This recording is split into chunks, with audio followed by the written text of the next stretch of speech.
Donald Trump is the most pro-school choice president in history. As president, he said, I will establish the national goal of providing school choice to every American child.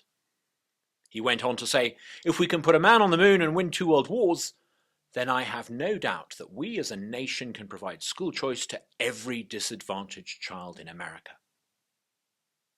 Unfortunately, Mississippi has made little progress towards school choice due to a tiny handful of anti-school choice Republicans.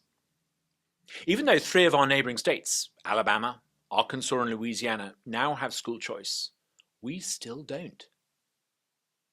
The biggest obstacle to education reforms that we need is our current Senate leader, Lieutenant Governor Delbert Hosemann.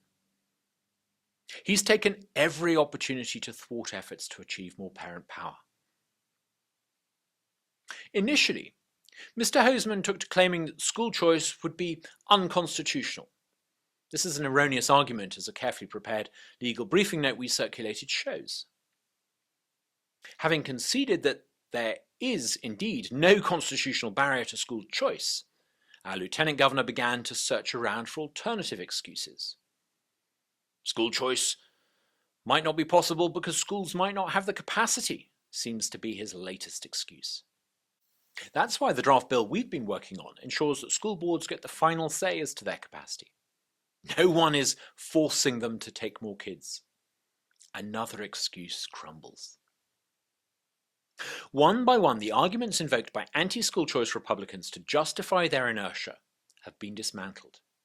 But it still appears that the will to give Mississippi families the parent power they would have in neighboring states just isn't there.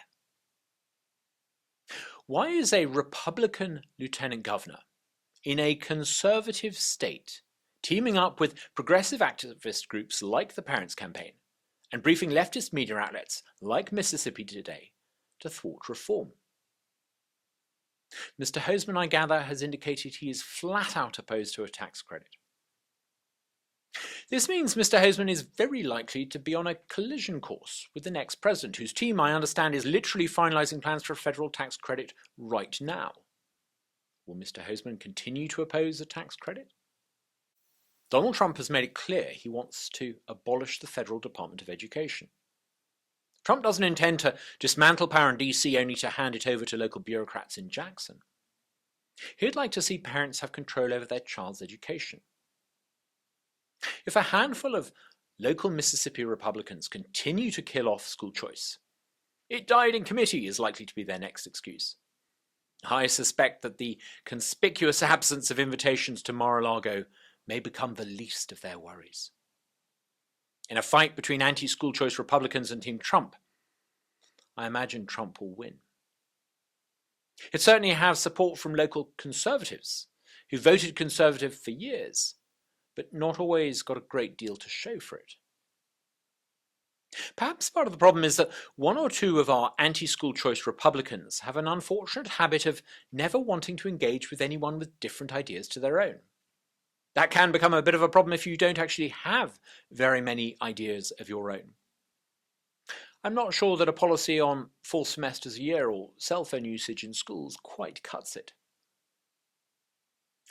Those that get endorsed by Trump to run in 2027 will, I imagine, be Republicans that actually support the new president's agenda in the coming months, particularly in the 2025 legislative session.